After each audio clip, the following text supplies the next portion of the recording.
Welcome, gentlemen. Good morning. Hi, Suzanne. Good morning. With me this morning is Leslie Lavender, the CEO at the Prince Edward County Chamber of Commerce. Leslie, would you like to say a few words? Thank you, Suzanne. Thank you, everybody, for joining us today. We are very excited as the Bay of Quinte Chambers of Commerce representing the entire region from Quinte West, Belleville, and Prince Edward County. Thank you to MPP Smith and MP Williams for joining us today for this roundtable discussion. We look forward to questions from the group, and we have some submitted questions that Suzanne and Jill and I will be asking, and we look forward to an engaged discussion here. So thank you for your time, guys. And also joining us is Jill Raycroft, CEO at the Belleville Chamber. Jill, did you want to say a few greetings? Yes, thanks again for joining us. This is actually one of the best calls we do on a regular basis, and it really helps inform some of the issues that we need to address with our policy resolution. Just coming out of the Canadian Chamber Conference, we have a little bit of time to work on the federal stuff, but Todd, this is your hot seat moment because some of this stuff we need to translate into issues that come out of the questions today. So really appreciate you addressing some of those and maybe giving us an idea of how far they are in progress. Correct. And I know many of you on the call already know me because you're members of our chamber, but if you're coming from a different chamber, my name is Suzanne Andrews. I'm the CEO at the Quinte West Chamber of Commerce. And like Jill and Leslie have said, these calls are so important. I know that we engage with our members on a regular basis and try and get the pulse of what's going on. In fact, we have a survey which we're going to be sending to you next week, coming from the Ontario Chamber of Commerce. It's their annual business confidence survey. And we would love all of our members to participate in that survey because if we can get enough participants, we can actually get a breakdown of what those responses mean for our area and how the businesses in the Quinte area are doing compared to other communities in Ontario. So watch for that next week.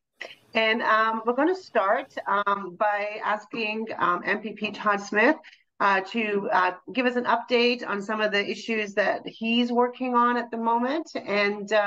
And then we'll open it up to questions to everybody after the presentation from MP Ryan Williams. The chat is open, so please go ahead and put any questions in there, and we'll get to them later on. So the floor is yours. Thanks, Suzanne, and thanks, Jill, and thanks, Leslie, the Chamber's Angels, as we like to call them, for all the work that you do in Quinte West and Belleville and Prince Edward County as well, and all members of the Ontario Chamber of Commerce that I work very, very closely with in my role as Minister of Energy for the province as well. And great to join my good friend, Ryan. We had a good time last night at the Quinte Business Achievement Awards at the National Air Force Museum in Trenton. For those who were on the call that weren't there last night, you missed out on a great event. So well done to all of those who were involved in putting that night together. And congratulations to all of the nominees. I think a record number of nominees and some great winners announced last night, including the Business Person of the Year, who's a great friend to Ryan and I, Lorraine O'Quinn from Royal LePage Realty, and CPK or CBK? P as in Paul, CPK Interiors. P as in Paul, absolutely. Yeah, CPK Interiors in Foxborough. I've been there myself. They do a great job building interiors for a whole bunch of different automakers. And I know they're going to play a very, very big role in the interiors and they call them entertainment centers or info systems on the dashes of all of the electric vehicles that are going to be built across the province. I don't have formal remarks today, but maybe what I will do is just recap a little bit about where we were 5 years ago before we formed government and where we're at now in the province, and acknowledge that there's still an awful lot to do, but we have come a long way. I'm actually here in Port Hope this morning. I'm at the constituency office of my good friend and colleague, David Piccini. David recently became the Minister of Labor, Training, Immigration, and Skills Development for the province. He was previously the Minister of Environment, Conservation, and Parks. and he's the member for Northumberland Peterborough South. We were just doing an announcement together here in Port Hope, beautiful Port Hope, with the mayor and our colleague, the Minister of Transportation as well, on EV charging stations. And that may be one of the questions that comes up later, but I think speaks to where we were 5 years ago and where we are now, that we just made this announcement here today, rolling out rural and remote EV charging stations across the province for the fleet of electric vehicles that we anticipate will be coming in the coming years. As I often do, I like to start in 2018 because at that time, energy was a big issue. It was the biggest issue in the 2018 election, skyrocketing electricity rates, unaffordable, uncompetitive place to do business. And I became the Minister of Economic Development, Job Creation and Trade in that first year, and got to meet with those who were in small and big business on a regular basis. And Ontario was an uncompetitive jurisdiction at that time. I was the Minister of Economic Development when General Motors called and said after 100 years of building cars in Oshawa that they were going to be closing their doors. And it was not because of anything we had done. They had full confidence that we were going to turn things around in Ontario and that they would be back. But all of the big automakers were having difficult times. We had to get back to the basics, making sure that the cost of doing business in Ontario was competitive. Since then, we've cut $9 billion a year in the cost of doing business in Ontario through our red tape reduction policies that I was responsible for in 2018-19 and have continued since then, and getting our electricity rates under control. One of the questions that did come up today at the press conference here in Port Hope from the media was, how can we ensure that in these times of affordability issues that people will be able to have the confidence to move to an electric vehicle. And just yesterday, as a matter of fact, I made an announcement that we were increasing the Ontario electricity rebate in the province to keep your electricity bill flat, predictable, and affordable by $26 a month and $312 a year in savings through the OER, the Ontario Electricity Rebate. And that applies to small businesses, it applies to farms, and we have already brought in our comprehensive electricity plan, which keeps electricity reliable and affordable and predictable for business as well. We still have a lot to do on the programs that we're working on, but as a result of all of those changes and a whole bunch of other things, we've seen jobs flood back to the province. We saw 300,000 leave Ontario during the previous government. We have 700,000 new jobs, many of them in the manufacturing sector. And as the Premier likes to say, we created more jobs in Ontario in manufacturing last year than all 50 US states combined. So it's a great news story for our province. We still have a lot to do to make sure that we remain competitive, that we sustain the jobs that we have. But it really has been a positive story for Ontario. Our economy is growing again. And when the economy is growing, it allows us to be able to afford the social programs, to continue to invest in healthcare, to continue to invest in education, to be that caring, compassionate province that we are. And there have been challenges along the way, and I'm sure Ryan's going to talk about some of them, and he's been doing great work up in Ottawa, making sure that he holds the government's feet to the fire in the federal parliament. We've been working closely with the federal government on a lot of these investments. And, I talked about GM Oshawa. We've had $27 billion of new investments in the auto sector, either directly at OEMs, the original equipment manufacturers, the auto manufacturers that we have in the province, or the EV battery supply chain, including one just last week where the Premier was there breaking ground in Loyalist Township in Eastern Ontario at the Umicore plant. And there may be some folks on the line here today that were at that event. But it's a great news story, not just for Loyalist Township, but for the greater Bay of Quinte region as well, because there will be spinoffs from that massive investment and facility that's going to be built there in Loyalist Township that will impact us in the Quinte region. So why don't I just pass it over to Ryan, because I'm sure he has some opening comments as well. There's a lot that we can work on together. We certainly do as MP and MPP for the Bay of Quinte, and we love to work with our chambers as well, because you have your ear to the ground and you do a great job at representing those who work in Bay of Quinte. So congratulations to all three of you for the job you're doing, and specifically congratulations to you, Suzanne. I know you got some accreditation in Calgary, hard work over the years, and well deserved, and one of only a few who have the same accreditation at chambers across the country. So congratulations. Thank you, Todd. Great to be here as well, and thank you again to Susan, Jill, and Leslie. Always nice to see you three, and that was a great event last night. Lots of great businesses were honored, and it's just great to be able to be there. And certainly, want to thank Todd for all his work, especially in energy. I'll talk about many of the issues that we're seeing across Canada in business, but in Ontario, energy right now is not one of them. I think a decade ago it certainly was, and it's nice to see our local minister doing a great job with that file. And of course, every week has a new announcement. And nationally, we look at our energy as a whole. And Todd was up in Ottawa about 3 weeks ago, and we were talking about can-do energy and our nuclear energy in Canada, and how that is emission-free. And we talk about our solution to the environment is using the resources and technology we have in Canada, which includes our nuclear energy. It's emission-free, and more of the world now is taking notice, and certainly Todd's a big part of that. We every day want to celebrate small business. My role in government is on competition, and when we look at competition in Canada, it's really limiting how big these big monopolies and oligopolies are getting across Canada, and making sure that our small businesses flourish in each of our areas. And what we really want to see is our intellectual property maintained and grown and stayed in Canada. But we also want to see our small businesses grow and scale, meaning that we want our businesses to get bigger to be able to compete in Canada and internationally.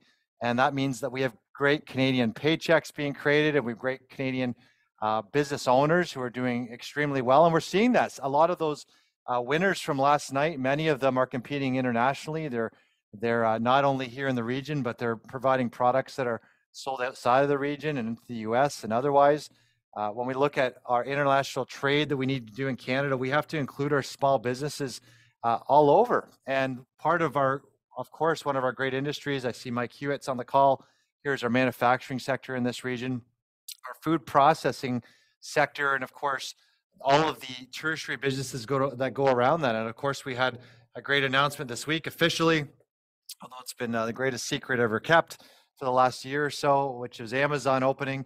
But that's good jobs and well-paying jobs in this area. But it's also all those industries that support that industry. And when we have one manufacturing sector or business in this area, there's normally 3 sectors that support it and 3 jobs that support the one job. Very important. But we have some tough times here across Canada, and we certainly can talk about the main one, which is inflation. And inflation not only drives prices up, we had $500 billion of extra cash dumped into the economies, which drove up the prices of everything, but it's also now the interest rates that are going up to try to quell that inflation. That's really burdensome to small business, especially as every quarter interest rate hike that we see impacts those loans that businesses took on during the pandemic. It certainly impacts the cost of everything, and certainly from just loans that we're seeing that businesses took on to new loans that they have to take on just to keep things going. That's been really burdensome, and we've been really pushing this government hard in Ottawa to ensure that we see these costs go down in the government, that the inflationary spending that costs interest rates to go up, it's not just coming from our rhetoric, it's coming from the Bank of Canada governor, who has stated over and over that the more money that we spend outside of our means, the more that inflation goes up. And I certainly spend a lot of time on the competition file today or yesterday afternoon. We made an announcement that we are trying to block, we're asking the finance minister to block the RBC purchase of HSBC. And it's a start of more of a rhetoric that we're starting, that we really want small and medium businesses in Canada to have as much runway as they can to grow. and we're going to start putting the brakes or hamper on how big some of these bigger monopolies are. And we see it from everything. And small businesses see the same costs that Canadians do, from cell phone bills and internet bills, that some of the highest in the world. The cell phone bills are the highest in the world, to some of the bank fees that small businesses pay. Bank fees are extremely high. And when you look at the cost of some of these mortgages and the rent payments and some of the lease payments that businesses have to make, certainly we're seeing that as a big issue, and we're starting to tackle that with policy that would see some of those costs go down by allowing a more open market across Canada, but also making sure that we allow our small and medium businesses to flourish. And probably more importantly too, as we saw from some of the businesses last night, more startups and Canadian tech companies to start up and to be able to grow. When I ran and was president of Quinnovation 4 or 5 years ago, we were really impressed to see that across Quinny, we had 2-3 dozen tech companies at that time flourishing. And I know that we heard from Nesda last night, but even the tech company that won the award last night, the Bass Angling App Award, but we're seeing more tech happen across the region. And I know it's not in Belleville and Quinny West specific, it's in Prince Edward County, it's all over. And so we really want in this region to see more companies growing. We want to see that we allow these small, medium businesses to flourish, that we put programs in place for training, that we can get the proper employees to those businesses. I know a topic I spoke about last year was obviously the lack of skilled trades and skilled employees in this region. That is still prevalent, even when we're seeing perhaps the dreaded R word take effect, maybe a recession at some point here. But we need to make sure we really work together to get the training in place, to get employees in place, so that small businesses can work through this pandemic. We can offer the supports we can, get these prices down, get inflation down, so we can get interest rates back down again, and ensure that we put all the support we can behind all of you small business and medium business owners, and of course manufacturers in this region, so we can keep on going.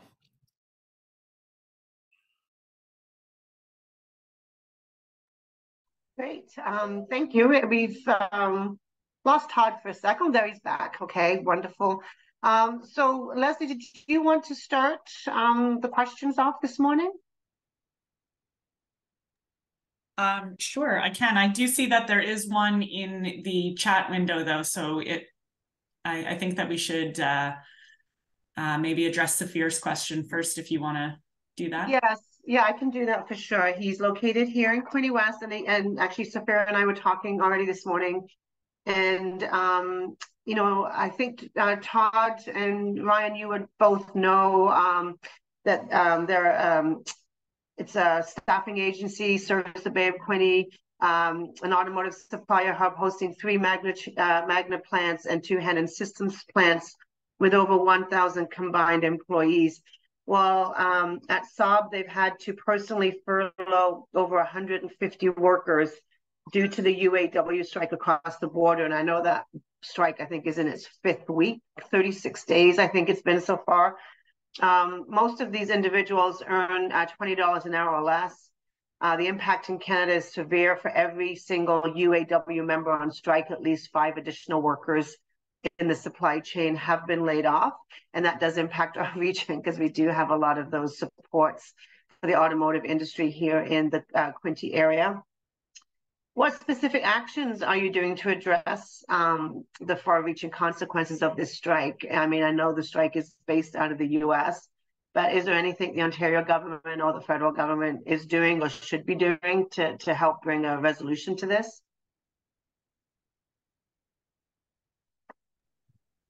Yeah, I would say that we're regularly talking to our auto makers in the province. I'm actually here at the Ministry of Labor Training, Immigration and Skills Development right now in Port Hope. He's the brand new minister on this particular file. Obviously, what's happening as far as collective bargaining or a lack of collective bargaining and strike action in the States is a difficult one, but it's important for us as the Ontario government and the Canadian government to be communicating with the folks south of the border. We have a supply chain that is so interconnected, and certainly the folks at Magna and Hannon understand that as a vehicle is being built, I think the parts cross the border 9 or 10 different times at least. So it's very, very connected. There's no question about it. I think the best we can do is communicate, talk to the officials on the other side of the border, and ensure that we're getting to labor pieces as quickly as we can, because our supply chain and auto manufacturing sector is so interconnected. Yeah, no, I absolutely agree. You know, this is a big problem with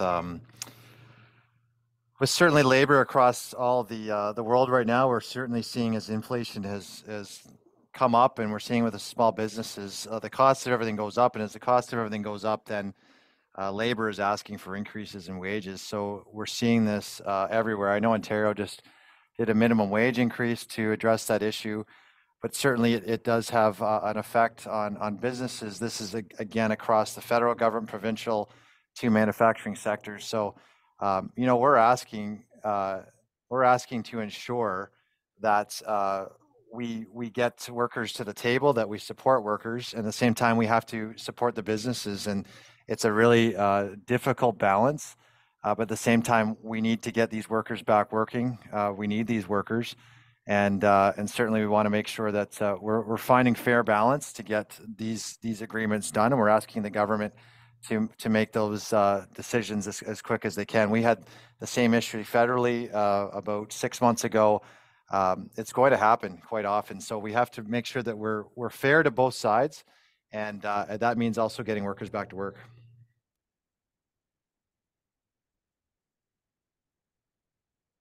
Leslie, did you want to go ahead and ask your question now? The booking pass system is hurting local business. It was a helpful solution for the overrun during COVID and the long wait times and that for visitors. But we are, as the mandates and the social distancing lifted, the complicated booking system, the abuse of the system by people booking and not showing up, you know, poor internet connection in the county, having to print your pass and not show it at the gate through your phone. There's a barrier there. It's bad for the environment, and it generally presents a barrier to guests coming to the county. It hurts our small business community. We do benefit from some of that overflow traffic staying local for the day and shopping local if they don't get into the beach. It also hurts local residents who might want to go to the beach in the evenings and can't. So we do have some suggestions of another way to book the system, as well, to have day and evening passes, or to just do away with the booking system altogether, so that our small businesses can flourish with a higher rates of visitor traffic here in the county. Do you have any comment or thoughts on the booking pass system? It's a very valid question, Leslie, and it's something that I've heard about for the last 12 years. We're trying to find a solution that's going to work for everybody when it comes to the provincial parks, particularly sandbanks. Again, David Piccini, whose office I'm at right now, we work together very closely to try and deal with those 3 and 4 hour long lineups of cars during the pandemic, particularly in 2020. But I know on long weekends, even prior to the pandemic, it's been a challenge where vehicles have lined up for hours outside the park gates, and trying to bring some predictability and to avoid what was happening there has been a priority. I've heard from some of the farmers down in that area that they've been very concerned because of the lineups along the side of the road that were occurring there. And there's also the worry from an emergency perspective too, that paramedics and first responders weren't able to get into the park on a timely basis. So we brought forward that automated or internet-based program to try and give people at least some predictability and know that when they did get there, they were going to have a parking space. But we still have some kinks to work out. I understand the local concerns. we'll bring it to the new Minister of Environment, Conservation and Parks. Her name is Andrea Kanjan, and she's out of the Barrie-Innisfil area. So we'll continue to work on this and try and find just the right balance and solution that's going to work for those in Prince Edward County and those who operate small businesses in the area and those who have emergency concerns on the roads leading in and out of sandbanks. Okay. Jill, did you have any submitted questions or a question you'd like to ask? Well, I think the burning question here is, of course, about the 401 exchange. Any word on what the MTO might be thinking of that, the additional one? Yeah, we did have the Minister of Transportation in, as I mentioned, in the last hour here in Port Hope. And with the growing industrial park that we have, particularly Northeast Belleville, the Amazon warehouse opening up, Vision Transport opening, and some other potential new developments with land becoming available even east of those two enormous facilities, plus the traffic that's already there. The need is great. Minister Sarkaria is the new minister on the file. I've already talked to him, and we're ensuring that it continues to move through the process, along with widening the 401 through Eastern Ontario. It's so important, particularly in those high traffic areas, and I consider the Quinte West to Belleville area a high traffic area. We've seen the highway widened in Kingston. We've seen the highway widened in Cobourg Port Hope. We need the same thing to happen as soon as possible in Quinte West, Belleville, to make sure that we get to 6 lanes and eventually 8 lanes of traffic through that area. But the Belleville East arterial route, that new access is going to be imperative. Otherwise, we're going to have a lot of transport trucks on Canafton Road and that Highway 37 entrance and exit. And that's already a bit of a problem for MTO. They've identified that 37 to 62 doesn't meet the current guidelines for distance between interchanges on the 401, and so we're continuing to work with officials and ministry officials at MTO to make sure that that's in the short-term and long-term plans for the ministry. So just to follow up on that a little bit, does that suggest that they might consider closing the 37 one instead?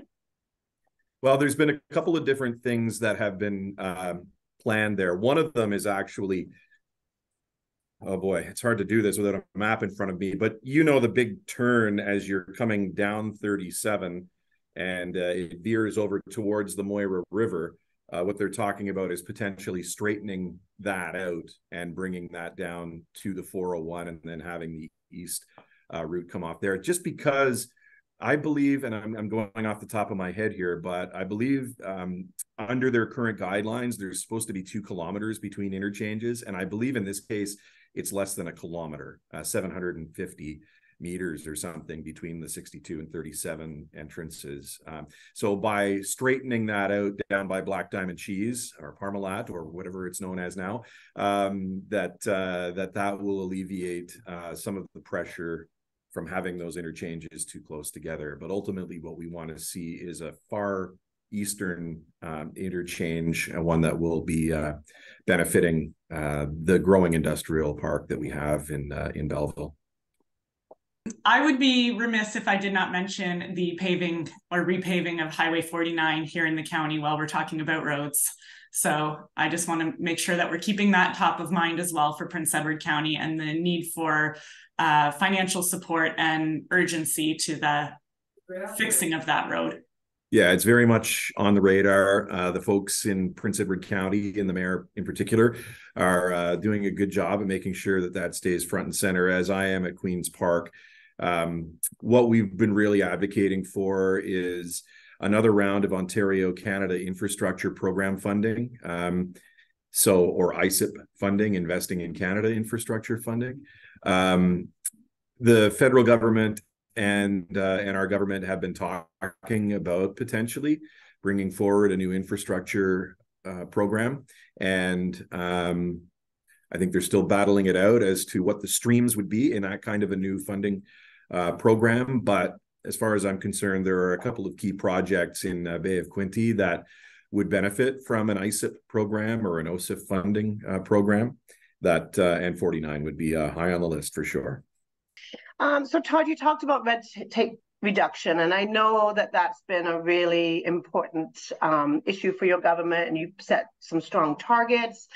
You know, in a recent meeting we had with the Quinte Manufacturers Association, it came up again. Like, it's clear that there's still a lot of work that needs to be done on that file. You know, if you were to give yourself, you know, your government a grade on how well you've done with the red tape reduction, and you know, what kind of mark would you give yourself, do you think? Well, I prefer the report card that I got from CFIB, which is completely independent. And we got the highest mark in Canada back when I was the minister responsible for red tape reduction. I believe it was an A-. I have it somewhere in my office hanging on the wall. Since then, we've continued to bring forward 2 red tape reduction bills every year. And they've taken the red tape reduction piece out of the Ministry of Economic Development and made it a standalone ministry now. Parm Gill is the Minister for Red Tape Reduction in the province. Minister Fedeli at Economic Development will talk all the time about the fact that we've reduced the cost of doing business by $9 billion. Obviously, that depends on what business you're in as to whether or not you're seeing that kind of reduction. I was meeting with a bunch of doctors just this past week, and doctors, members of the Ontario Medical Association, were complaining to me about all of the paperwork and bureaucracy that they're dealing with. And by dealing with all of that paperwork and bureaucracy, they're not able to see the number of patients that need to be seen at a time when we need more doctors seeing people eyeball to eyeball.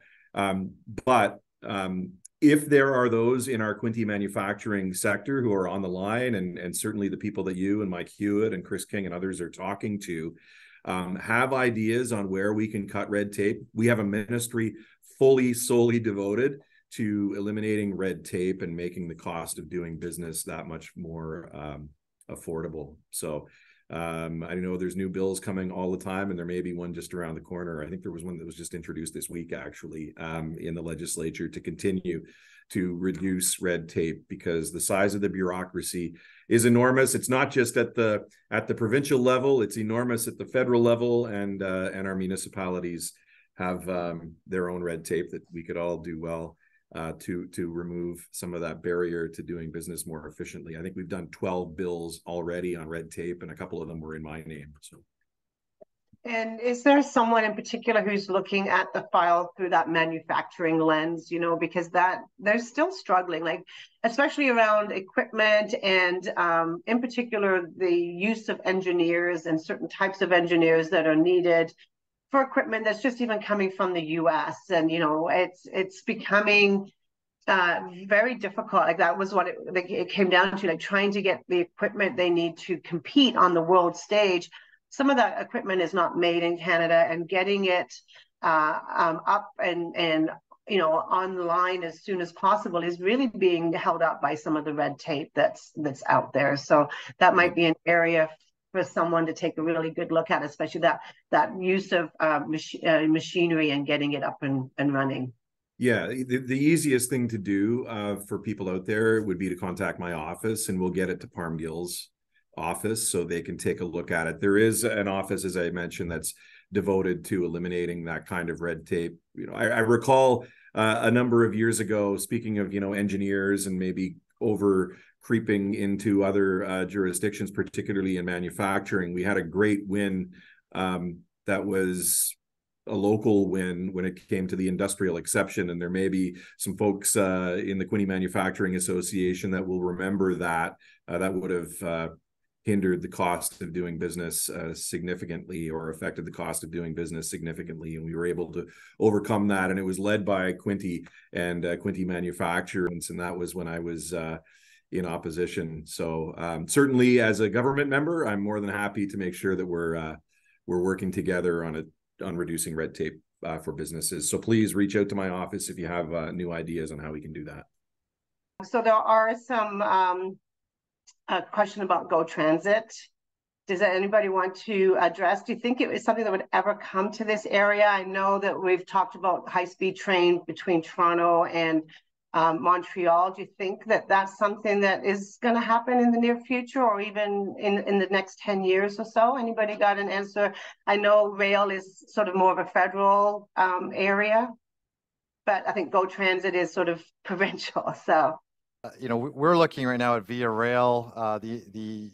You know, I've been really advocating for ensuring that we get train 651 back, which is the 5:30 a.m. train back from Kingston back into Toronto. Believe it or not, Via Rail ran out of trains, so that's what happened. Why that got discontinued. They've added some more of these Siemens trains into production, so they're slowly adding routes back, which is great. We still don't have 651. And now they're flaunting $1 billion. Well, it's probably a $5 or $6 billion plan, and knowing the government, that'll end up being 15 to 20 billion to add a whole new high-speed rail from Toronto to Quebec City. The problem we have with that, and it's been touted several times, is it doesn't go through Belleville or Quinte West. It goes through Tweed and Peterborough, and that's certainly a problem for commuters in our area who want to get to Toronto and Quebec City in a reasonable time. You know, it's nice when you go to Europe. I was in Europe last year, and you're able to jump on a train from Rome to Naples. They do about 300 kilometers an hour, and you can do that in a short amount of time. We should be able to do that in this day and age. Certainly, that hasn't happened, but we're still pushing to see some kind of agreement that gets that high-speed rail through this region, certainly through Kingston and Belleville. And you know, it'd be nice to see a train that can get you to Toronto in 45 minutes and maybe to Montreal in an hour and a half. That would change how we do business here. So that's certainly what we're pushing on.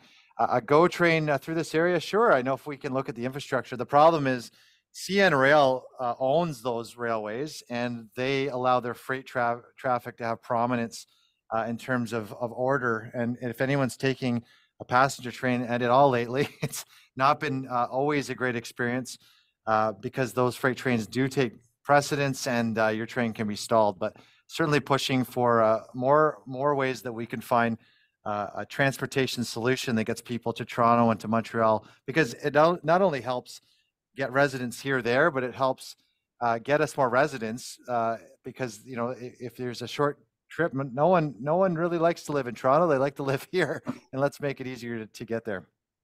Yeah, I can add on to that too, from the Metrolinx perspective and Go Transit.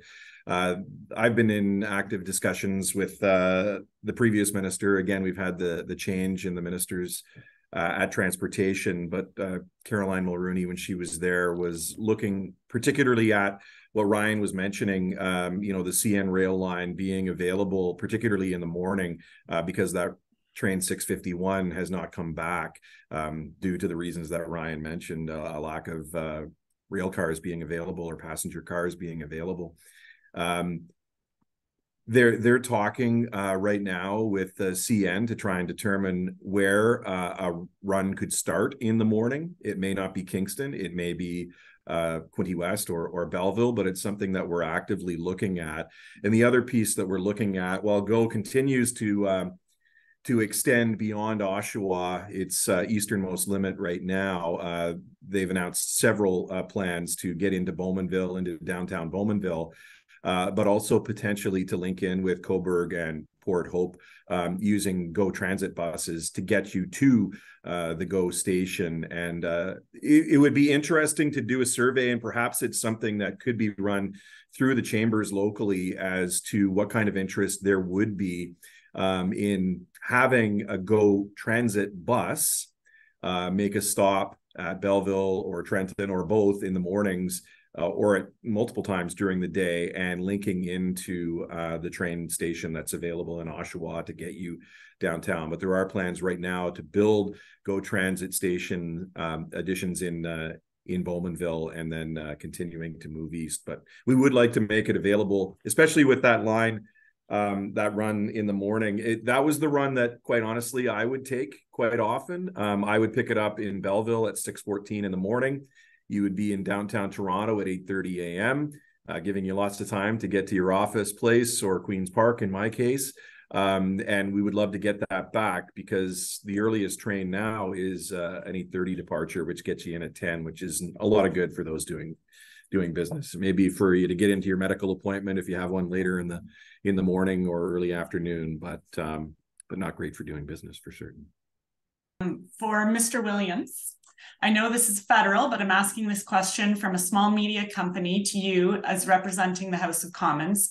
The government censorship bill is killing small media companies. For example, several of my colleagues, even a small volunteer-run not-for-profit radio station, had their Facebook and Instagram pages totally wiped out.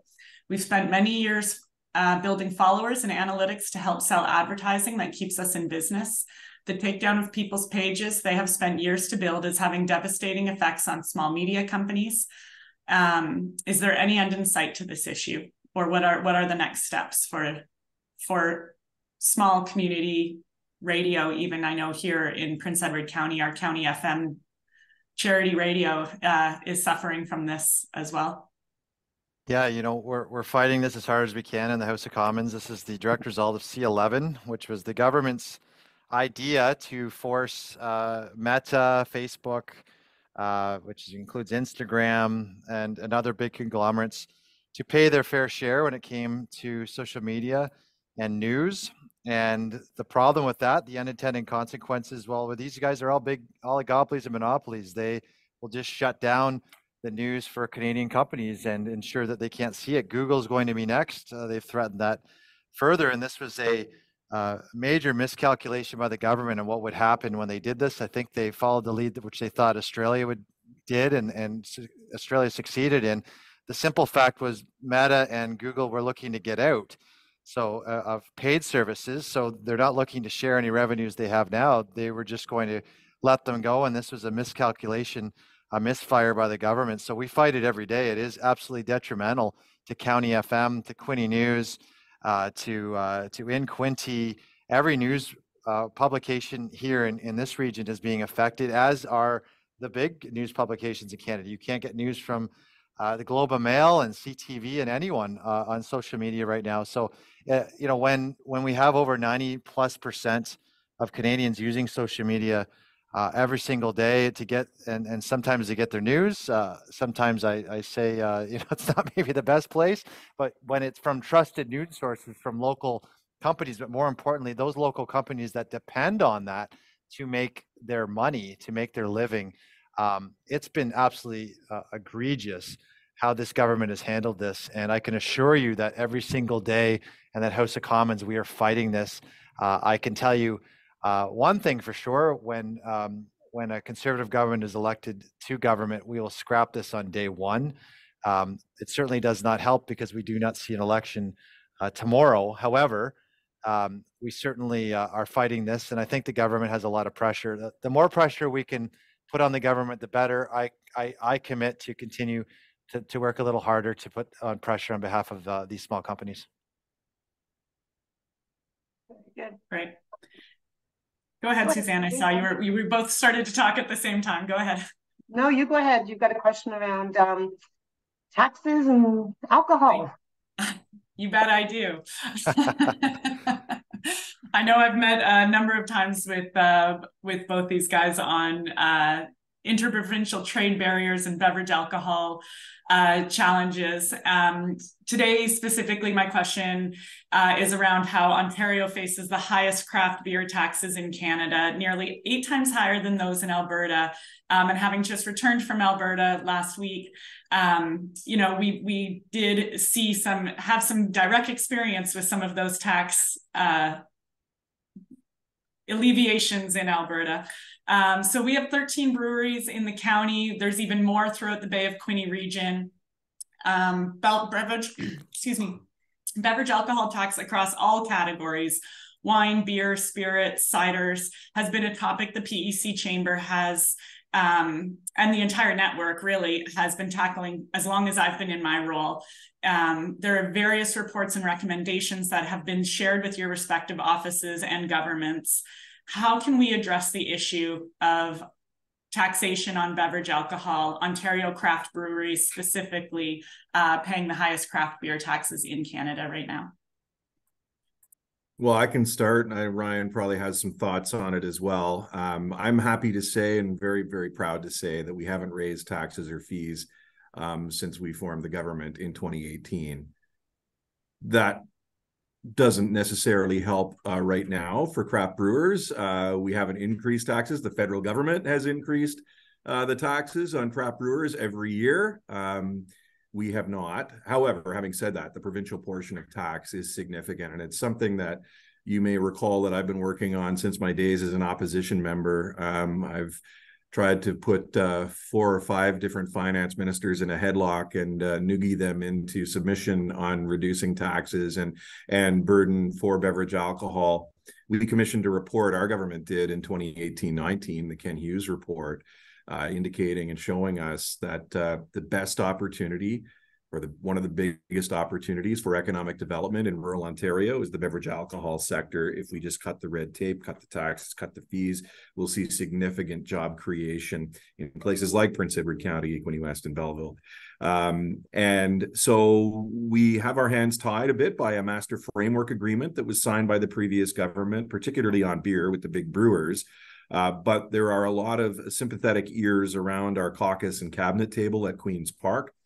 The master framework agreement comes to an end a little bit later on this year, but there will be signals, I believe, sent that there will be a renegotiated master framework with brewers. And I am keeping my fingers crossed and certainly advocating on behalf of craft brewers, craft wineries, large wineries, distillers, and small distillers, and cideries as well. They all have different programs.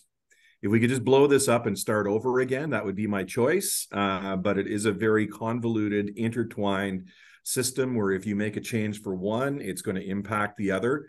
But there seems to be a real solid understanding there with the current Minister of Finance that we do need some change in this sector, and I feel confident that we are going to get there. I just had a meeting. I just had a meeting 2 weeks ago, Leslie, with the craft brewers in Prince Edward County.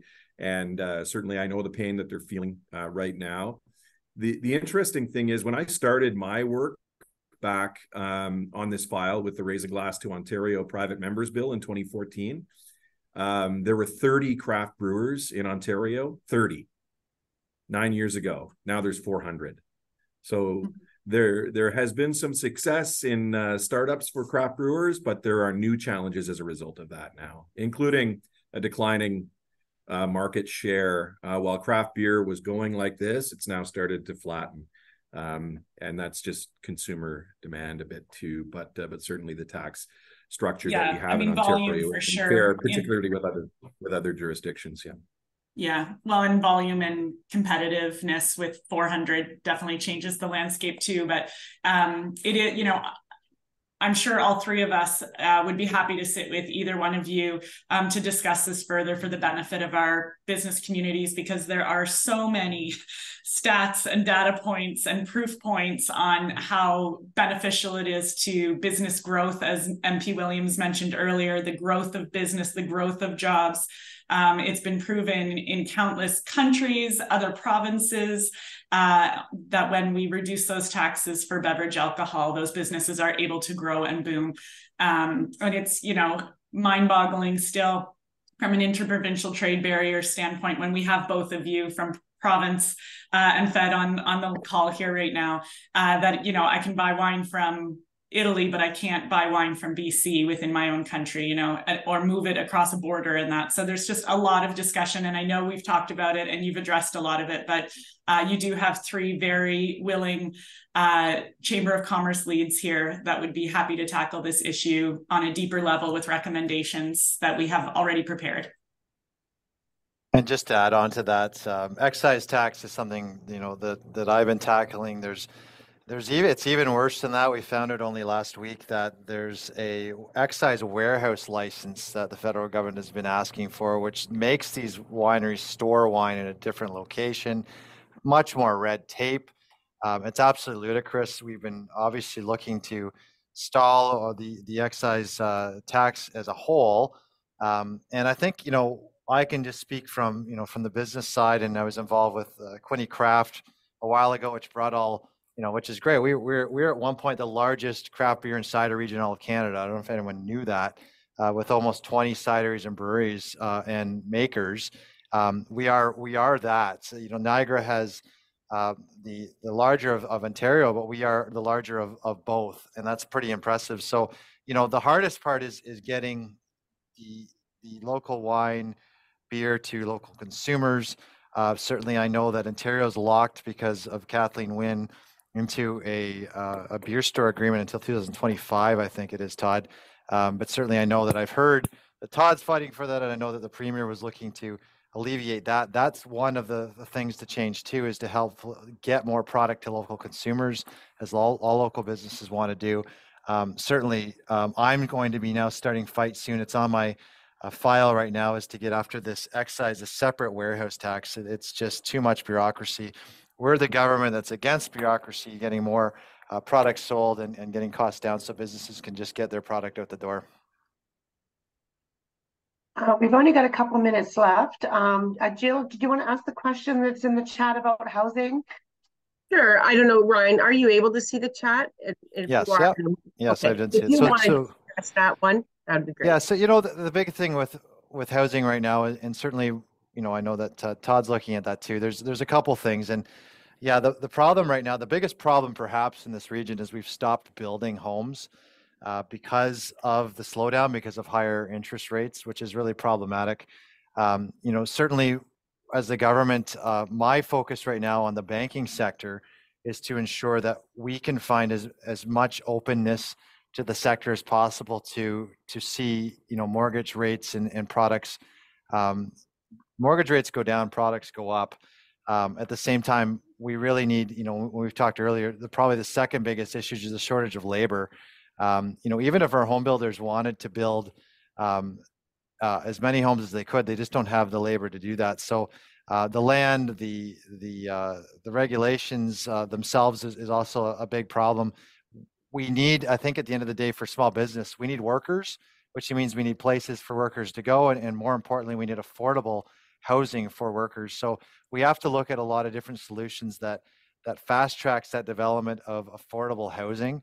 And that affordable meaning that we're building it affordable and it's affordable for people to rent. I think that's the basis of that. We're certainly working as hard as we can to try and find solutions for that when we form government. And I know, Todd, you might have some things to add on the housing file as well. Well, yeah, I mean, we talk about housing all the time. We brought forward many housing bills to make sure that we're speeding things up, particularly when it comes to, I believe it's Lisa's question, and developing a housing workforce immigration strategy to attract tradespeople while streamlining the immigration process for qualified professionals willing to work in the construction industry. Absolutely bang on. I can tell you, when I was minister responsible for the Ontario Immigration Nominee Program, the OINP program, we had to fight tooth and nail with the federal government to be able to choose the economic immigrants that we wanted to come to Ontario. I believe, and the numbers are a bit fuzzy right now, but we only had about 5,500 OINP spaces for the whole province of Ontario at that time. Minister O'Regan was the minister responsible federally at that time, and we were pushing for 20,000. They ended up giving us 6,600, I believe, as an increase. When Monty McNaughton was on this file, he did manage to get it up to about 15,000.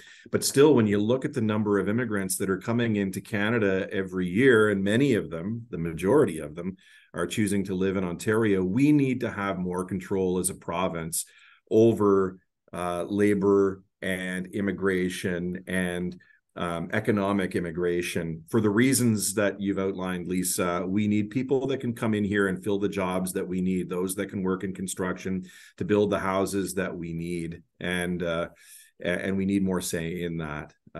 So we're continuing to work with the federal government to get more allocations for OINP. Ironically, Quebec has foregone a lot of the immigration that the federal government is allowing, which means more and more people are coming to Ontario, and we don't have as much control as we need over who's coming into the country and who's coming into the province and what kind of roles they're fulfilling. One thing I'll note on housing, which I think I know I've talked to Todd before about, is we really need to look at a private public partnership when it comes to more residential spaces for Loyalist. Certainly, Loyalist has been a godsend for this area, especially the international students. It's rare you can go into any business right now and not find an international student who's employed with them. I employ those students as well. It's been amazing, but we just need to ensure when we're bringing more students into that college that we can also find more spaces. I know that there's been an issue perhaps with if there's been a business case study for that. We certainly know in the region there is one. Talking to the home builders and others, we need to find solutions. The government, it is too much for, I think, for some of the RFQs that we've seen come to the college, which would see almost 300 million for a residence, which is just not cost effective nor affordable.